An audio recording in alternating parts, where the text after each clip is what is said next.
Hello Cancer, ito na po ang inyong reading. Mid-September 2023, kuha lang tayo ng pinaka-exact message para sa inyo.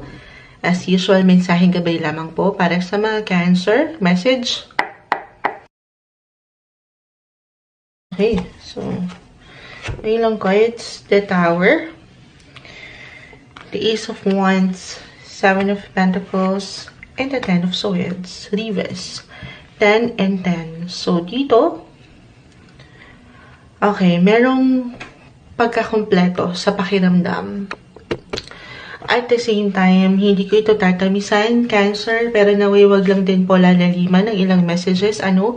Merong ilang kabigatan.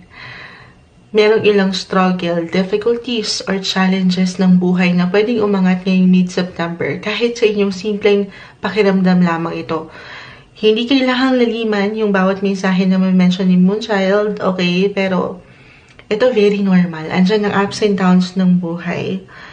Pero dito, patuloy nyo pa rin naman itong hanapan ng solusyon, okay? Nung kagustuhan yung matugunan yung pangangailangan ng ilang tao sa inyong paligid or sa inyong mga personal na hangarin, Cancer. The Tower ay narito.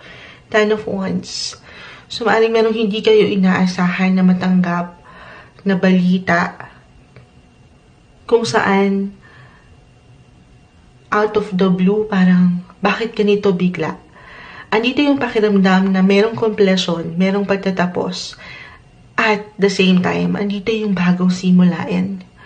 Na parang para sa'yo, lalabanan mo to eh. Itong ilang challenges na pwedeng ibato sa'yo ng mundo.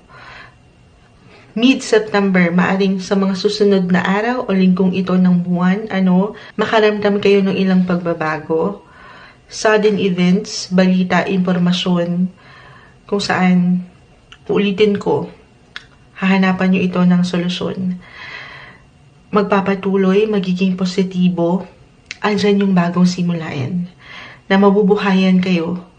Na alam nyo, ito ay isang test lamang, okay? Ilang bigat na kailangan yung dalhin. Makakayanan, malalagpasan with Ten of Swords, Reverse.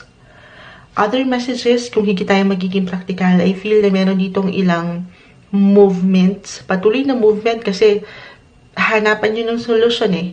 Ano naman itong umere or umangat na problema, confusion.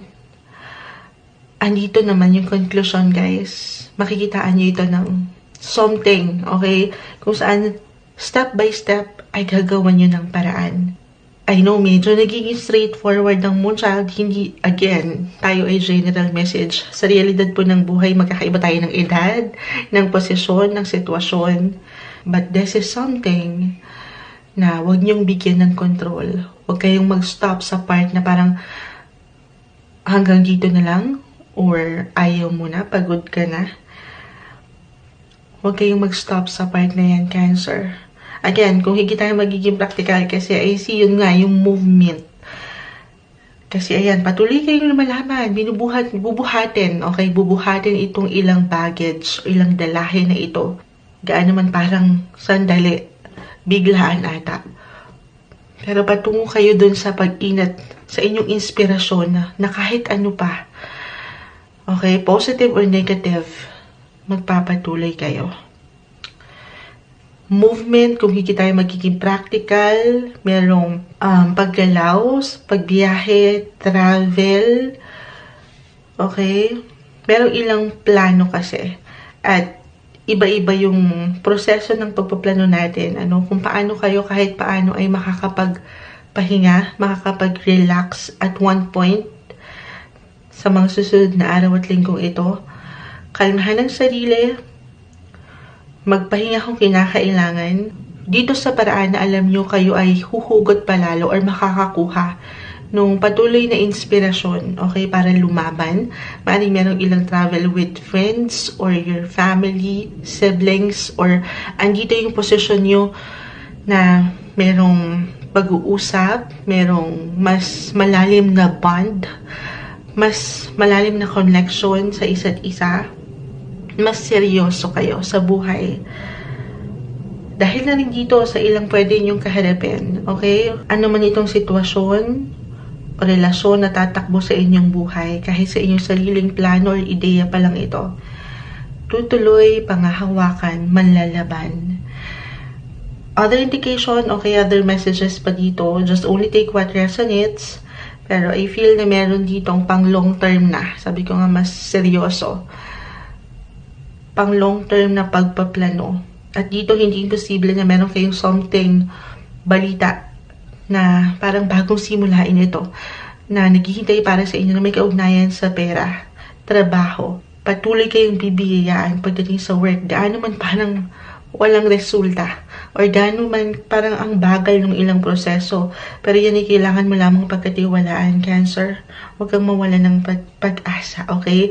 Mula dito sa ilang twists and turns ng buhay, sa ilang sudden events or changes or ilang surprises. Sa huli, lagi mo lang tatandaan na everything happens for a reason. Meron at merong dahilan. Hindi pa man natin maunawaan yung kabuuan. Okay? Ano lang din, yung pinaka-message, especially kung mag-reflect yung parang pagkapagod. Physically, mentally, emotionally, financially. Okay, medyo ano ako dito kasi I'm a Cancer myself, guys. Parang ramdam ko yung ilang messages dito, hindi talaga okay lately. Pero, malalaban kayo, okay? Yung pinaka-message, mag-relax, magpahinga. Pahinga ang inyong mga puso at isipan this time of the month, Cancer. Hello, Scorpio. Mid-September 2023, kuha po tayo ng ilang messages para sa inyo. As usual, mensaheng gabay lamang po. Para sa mga Scorpio, anong maiwan natin para sa kanila? Message.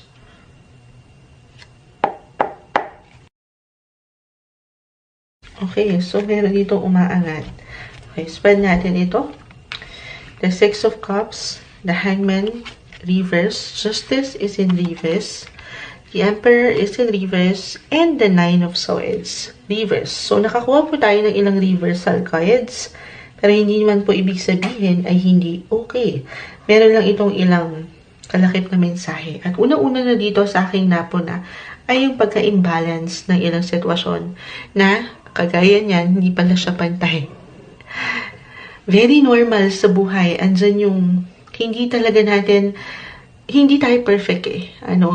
Maraming pagkakataon na hindi natin napagbabalanse ang ating sarili, ang oras, ang ilang sitwasyon, relasyon, dahil hindi tayo perfect.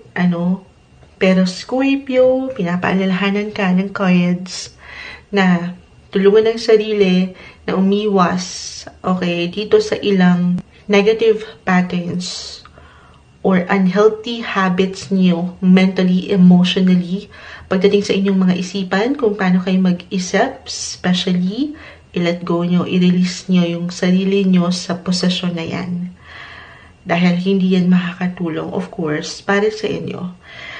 That is the best time to reconnect with your inner child, or kung hindi tayo magiging practical, merong reconnection talagang magaganap kusang haangat ito sa ilang tao sa inyong buhay from the past, kagaya ng ilang kaibigan, kaeskwela, ex, lover, partner, okay, napakalawak rin po ng sektor ng relasyon, pero more on dito sa kung sino kayo traditionally, kung ano yung nakasanayan, meron kayong babalikan or merong magbabalik. Okay, ngayong mid-month of September. Or maybe this is a message para sa ilan sa inyo Scorpio na pahintulutan nyo naman ang inyong mga sarili ng makahinga. Na makahinga dito sa ilang patuloy na obligations when it comes to work. The Emperor, Justice card are both in reverse. Parang especially for those na masyadong naging focus ang buhay karera nitong mga nakalipas na linggo or buwan ng taon, na parang nawalan na kayo ng time para i-priority yung kayo. Yung parang bata lang kayo, alam mo yun, no matter what your age, paangatin nyo yung inyong mga inner child this time. Kasi maaaring higit yan makatulong sa inyo. Okay? Para alam niyo yun, mabuhay yung inspirasyon at motibasyon palalo sa inyong mga sarili to move forward. Pero from time to time, mahalaga na nagpo-pause ka rin daw. nagbe-break, nagpapahinga kasi tao lang din tayo. Okay? Justice card, the Hangman. Maaring meron ditong kumbaga, possibly kung kayo man ay nasa isang relasyon or partnership pagdating sa business, kung kayo single, maaaring dito rin umikot, okay, yung inyong buhay. Dito nyo higit na iaalay yung inyong focus at attention sa kanila. Bibigyan nyo ng pagkakataon ng inyong mga sarili na makapag-bond at makabuo kayo ng mas marami pang memories together kasama ilang, kung ito ay relatives, yung mga pinsan nyo, okay, kapareha, kung kayo meron ng mga anak. Yung social sector, possibly meron get-together this time of the month. Okay? At the same time, pahintulutan nyo rin ang inyong sarili na makapagpahinga nga, as I've mentioned. So, in short, have a break. Have a KitKat. KitKat na naman tayo, hindi. Pero yun, pahinga lang din. Kasi nakikita ko dito na parang nag-push kayo masyado, na medyo nagkakaroon ng imbalance sa part nyo, emotionally, physically, mentally, yan, lahat, na nakakalimutan nyo na yung parang magliwaliw naman, magsaya, ng nakakabuo kayo ng happy memories kasama itong ilang taong mahalaga at tunay na nagmamahal sa'yo at nandyan, okay, from the start. At yun ang iyong pamilya, kaibigan. Para sa inyo, Scorpio. Hi Pisces, mid-September 2023. Ito na po ang inyong reading and let's start. Kuha lang tayo ng ilang messages para sa inyo. Mensaheng gabay lamang po. Para sa mga Pisces, anong maiwan natin para sa kanila? Message.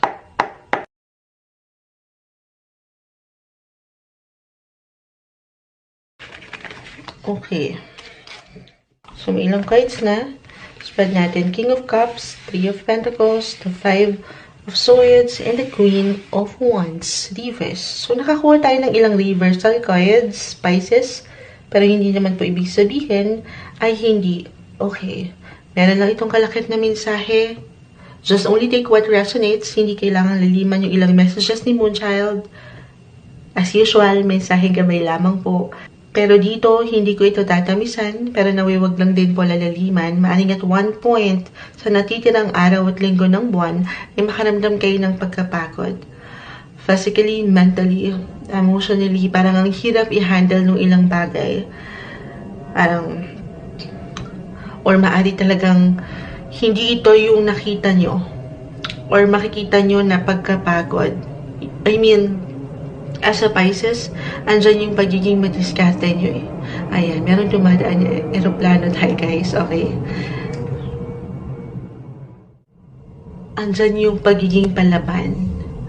But this time, parang yung pakiramdam na kahit anong laban mo, kahit anong push mo, parang talo ka pa rin. Pero Pisces, isang message, na umaangat dito na hindi ka nag-isa sa mga pagkakataong ito. Maraming taong handang sumuporta. Maraming taong nandyan. Okay? Kahit pa feeling mo, dagan ka ng lahat. I mean, or bit-bit mo ang lahat. Kasi Ten of Swords ay narito. Hindi ito easy-peasy na card, guys. Medyo struggle ito. Kita mo naman, merong ilang espada na nakatusok sa kanya. So, dahil nga sa pag-angat ng inyong pagiging palaban, pagiging independent, motivated, para dito sa ilang taong mahal nyo sa inyong buhay, pamilya, kapareha. Pero this time, parang, sandali, kailangan ko ng pahinga. Pakiramdaman nyo ang inyong mga sarili, sa pagkakataong ganito, tanging kayo lamang po ang higit na nakakaalam. Always listen to your body, your mind, and your spirit. Okay? Kung okay pa ba kayo. It's okay to pause. Paganahin nyo rin, okay, yung mas practical na Pisces this time. Other messages, on the lighter note naman tayo, meron tayong nakikitang partnership dito or para bang merong magjo-join ng force, merong partnership, collaboration na magaganap, merong offer kung saan ay kakailanganin kayo. Okay? At dito, higit kayong mag-iinit, higit kayong magiging palaban. Pero yun yung pinakaunang message na nakita natin, stay balanced, nang hindi ka nasasobrahan o nakukulangan. Pero kung meron mang umangat talaga at mag-reflect itong offer of partnership, collaboration, or sa punto na mas higit kayong kailanganin sa trabaho, then go for it. Hindi sa lahat ng pagkakataon ay nariyan yung opportunity, pero alalayan lang din, ulitin ko, nang hindi ka na sasobrahan or nakukulangan sa ilang bagay o sektor ng buhay, lalo pa ang iyong sarili. Okay? Maaring mas maging expressive ang ilan sa inyo and vocal sa inyong nararamdaman or nais iparating, okay, pagdating sa inyong communication or itong partnership or collabs na ito ay may kaugnayan sa communication, sa internet, sa social media, or communication project ito. Napakalawak rin kasi ng maaaring makapakinig kay Moonchild, pero kung hindi tayo magiging practical, aangat yung inyong boses. Or maybe this is a message na i-let out mo, ilabas mo yung mga nararamdaman mo, Pisces. Kahit sa simpleng pakiramdam lamang yan. Kasi maaaring makatulong, okay? Hindi ka nag-iisa, ulitin ko, dito sa ilang laban ng buhay na ibinabato sa'yo ng mundo ngayon. Hindi ka nag-iisa. Meron kang karamay. Kahit pa sa realidad, baka nag-iisa ka talaga, pero andyan ang social media. Try to reach out sa ilang kaibigan o ilang suporta na pwedeng mo, alam mo na pwedeng mong matanggap dahil ulitin ko, maging sino ka man, Pisces, hindi ka nag-iisa. When it comes to money, okay, kung kinakailangan, minsan kasi dito, maaaring andito yung tension or even conflict for some of you, kahit sa inyong sarili lamang. Okay, minsan sarili lang natin yung kalaban natin kung paano tayo mag-handle ng ating finances. I will be honest, maaaring merong pagtaas ng ilang expenses or ilang pangangailangan gastusin dahil na rin dito sa ilang laban, okay? Dito sa ilang pinoprovidean nyo or pinagbibigyan nyo. Or kung dito meron kayong bagong negosyo, ganyan, dyan kayo higit na maglalaan ng pera, income, at siya mas mararamdaman nyo na parang puro palabas ngayon yung income, Kung maganda naman ang iyong hangarin, Pisces, dyan sa puso mo. Maging ano pa man ang iyong kaharapin, pagkatiwalaan mo lang ang bawat proseso na ito na iyong pagdadaanan. Kasi, ano man yung binibigay mo, okay, ano man itong itinatanim mo ngayon, ay magiging doble, triple ang balik. Sumasangayon po ang ilang aso sa labas. Panghawakan mo rin yung iyong faith, okay, maging ano pa man po ang iyong religion. Kapit ka lang sa kanya. Just stay positive para sa inyo, Pisces.